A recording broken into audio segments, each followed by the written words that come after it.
जी, मेरा नाम चरण सिंह। कुछ दिन पहले मुझे चेस्ट में प्रॉब्लम हुई थी, तो मैंने लोकल हॉस्पिटल में करनाल दिखाया।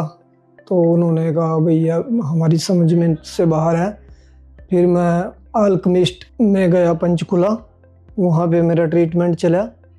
वहाँ पे ट्रीटमेंट के बाद उन्होंने कहा कि सर्जरी करनी पड़ेगी, बट उनके पास सर्जरी का जो सिस्टम था वो ओपन था। उन्होंने मेरे को बोला कि आप मेदांता में चले जाए, मेदांता से बेटर कोई नहीं है हॉस्पिटल, और आप मेदांता में जाइएगा, वहाँ पे सर्जरी कराइएगा। मेदांता में आया मैं। मेदांता में मुझे हर्षवर्धन से मेरी पहले बार मुलाकात हुई। हर्षवर्धन जी ने मुझे एडमिट किया। उसके बाद मैं 2 दिन एडमिट रहा। 2 दिन के बाद मेरा ओटी हुई, और ओटी के बाद मुझे आईसीयू में रखा गया फर्स्ट नाइट। उसके बाद मैं बिल्कुल सही होके अब वार्ड में शिफ्ट कर दिया।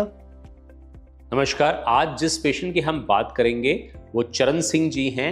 ये भी मेरे पास पंजाब से आए थे एक बहुत कॉमन प्रॉब्लम को लेके, जिसको कहते हैं एम्पाइमा। एम्पाइमा मैं बहुत सारे वीडियोस में समझा चुका हूँ, छाती में पस पड़ने की वजह से। अब एम्पाइमा के पेशेंट के साथ क्या प्रॉब्लम होती है मैं आपको वो बताता हूँ। इन पेशेंट्स को छाती में पस पड़ जाने की वजह से बहुत सारे लोग जो हैं बार बार इनकी पस को सिरिंजेस से उससे निकाल रहे होते हैं। कभी इनको ट्यूब डाल रहे होते हैं, कभी ट्यूब निकाल देते हैं, कभी 6-6 महीने, 1-1 साल, 2-2 साल इनको ट्यूब पड़ी रहती है, और इनको कहा जाता है कि इसकी और कोई सर्जरी नहीं हो सकती, कोई इलाज नहीं हो सकता, आपको ऐसे ही जीना पड़ेगा। चरण सिंह जी के साथ भी ऐसा ही हुआ। वो कई हॉस्पिटल्स में घूमते रहे, पंजाब में, करनाल में, और उनको कहा गया नहीं जी ये तो ठीक है, ऐसे ही चलना है आपको, कभी आपको ट्यूब डलेगी, कभी पस निकाला जाएगा, बस लाइफ अब ऐसे ही चलती रहेगी। सोचिए एक आम आदमी जो उस एज ग्रुप में है जब वो पैसा कमाए, अपना घर चलाए, उस एज ग्रुप में अगर इंसान को कह दिया जाए बस जी ये चेस्ट ट्यूब डाल के ही आपको घूमते रहना है, उसकी कैसी हालत होगी।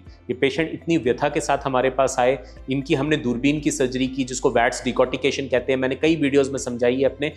उसकी वजह से ये बिल्कुल जल्दी से अपनी लाइफस्टाइल में नॉर्मल वापस चले गए और आज बिल्कुल ठीक लाइफ जी रहे हैं। तो ये तो पेशेंट को डिसाइड करना है तो कि वो क्या चाहता है, कि वो ऐसे कंजर्वेटिव मैनेजमेंट चाहता है जिसमें कई महीनों तक वो काम ना कर सके, बिस्तर पे पड़ा रहे, ट्यूब के साथ घूमता रहे, या दूरबीन की सर्जरी करा के वो जल्दी से जल्दी अपनी अच्छी लाइफस्टाइल में वापस आना चाहता है।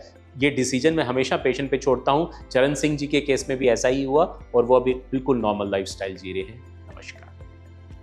वार्ड में शिफ्ट होने के बाद मुझे अगले दिन इनकी जो टीम थी वो मिली एक्सरसाइज के लिए।